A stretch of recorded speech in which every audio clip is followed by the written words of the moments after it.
आज की short analysis में हम डिस्कस करेंगे कोपरान लिमिटेड स्टॉक के ऊपर।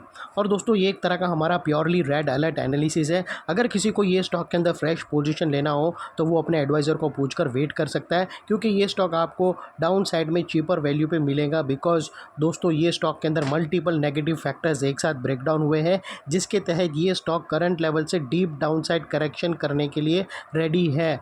वो लिहाज से दोस्तों इसमें कोई भी हमारी बाय सेल होल्ड रिकमेंडेशन नहीं है। ये प्योरली एजुकेशन पर्पस से मैं अपना पॉइंट ऑफ व्यू आप लोगों के सामने शेयर कर रहा हूँ। कोई भी पोजीशन लेने से पहले अपने फाइनेंशियल एडवाइज़र को ज़रूर कंसल्ट कर लेना। फ्रेंड्स आप लोग देख सकते हो कि ये वो बॉटम एरिया था जहाँ से ये स्टॉक का अपसाइड स्लोपिंग पैरेलल चैनल थी, और ये एक इम्पॉर्टेंट स्ट्रॉन्ग सपोर्ट था।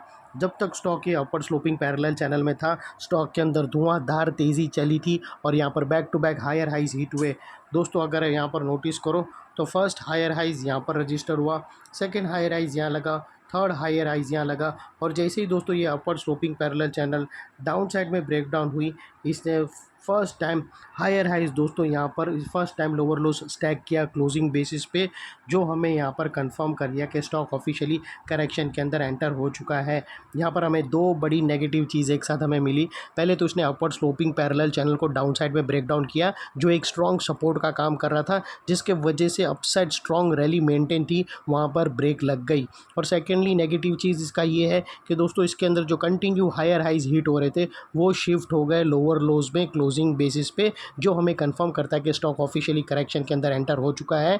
बाई साइड पे तो रहना ही नहीं है अनलेस एंड अनटिल यहाँ पर कोई नया हायर हाइज ना मिले या फिर पुराने हायर हाइज के ऊपर क्लोजिंग ना मिले, तब तक हम यही मानकर चलेंगे कि स्टॉक करेक्शन के अंदर एंटर हो चुका है और इससे दूर रहने का। और दोस्तों यहाँ पर थर्ड नेगेटिव चीज़ डिस्कस कर लेते हैं, वो है नेगेटिव डाइवर्शन। दोस्तों अगर आप आरएसआई डालकर चेक करो तो यहाँ पर आप लोगों को क्लियरली नेगेटिव डाइवर्शन विटनेस होगा।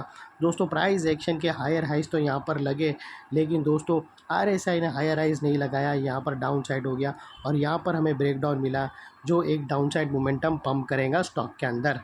और दोस्तों फाइनली यहाँ पर बात कर लेते हैं नेगेटिव चार्ट पैटर्न का। तो दोस्तों अगर आप देखो तो यहाँ पर हमें एक नेगेटिव चार्ट स्ट्रक्चर यानी हेड एंड शोल्डर पैटर्न यहाँ पर क्लियरली विटनेस होते दिखती है। दोस्तों अगर आप यहाँ पर देखो तो फ्रेंड्स आप लोगों को यहाँ पर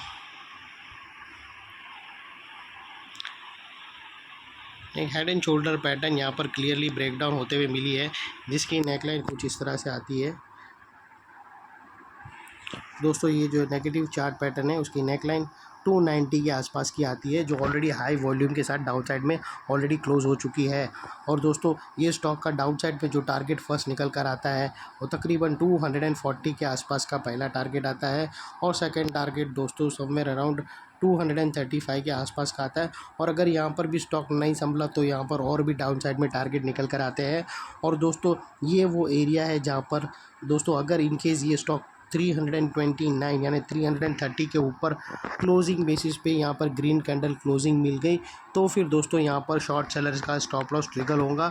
और साथों साथ दोस्तों यहाँ पर इसके ऊपर 330 के ऊपर क्लोजिंग मिलने से ये स्टॉक का व्यू हमारा चेंज हो जाएगा बाई साइड की तरफ।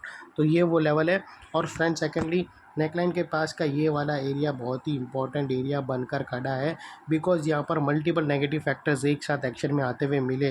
दोस्तों यही एरिया पे हमने upward sloping parallel channel down side में ब्रेकडाउन होते हुए मिली, यहाँ पर ही हमें हायर हाइज लोअर लोज में शिफ्ट होते हुए मिले, यहाँ पर हमें आरएसआई के थ्रू नेगेटिव डाइवर्शन ब्रेकडाउन होता हुआ मिला, और यहाँ पर ही दोस्तों negative chart structure head and shoulder pattern breakdown होते हुआ मिला। तो वो लिहाज से दोस्तों जो एरिया अभी तक एक स्ट्रॉन्ग सपोर्ट था वो अल्टीमेटली स्ट्रॉन्ग रेजिस्टेंस बनकर खड़ा है। और इनकेस अगर स्टॉक डाउन साइड में टारगेट से पहले बीच में कहाँ पर भी सपोर्ट लिया और आरएसआई ओवरसोल्ड के वजह से सपोर्ट लिया और वो वापस अब ऊपर आने की कोशिश किया और नेकलाइन को रीटेस्ट करने आया, तो दोस्तों रीटेस्ट के टाइम पे नेकलाइन का ये एरिया सामने आके एक स्ट्रॉन्ग रेजिस्टेंस का काम करेगा और स्टॉक को डाउन साइड में पुश करेगा या साइडवे कंसोलिडेशन में, और इतने बड़े स्ट्रॉन्ग रेजिस्टेंस के ऊपर शॉर्ट सेलर्स लोगों का स्टॉप लॉस रहेगा जो आसानी से हिट नहीं होगा। और बाय एनी चांस अगर हिट हो जाता है तो फिर हमारा point of view by side की तरफ शिफ्ट होगा। दोस्तों ये थी हमारी शॉर्ट एंड स्वीट एनालिसिस। अच्छी लगे तो प्लीज़ चैनल को लाइक शेयर सब्सक्राइब करते रहना, क्योंकि हम ऐसी धमाकेदार एनालिसिस कंटिन्यू आप लोगों के लिए लाते रहते हैं फ्रेंड्स। थैंक यू, जय हिंद।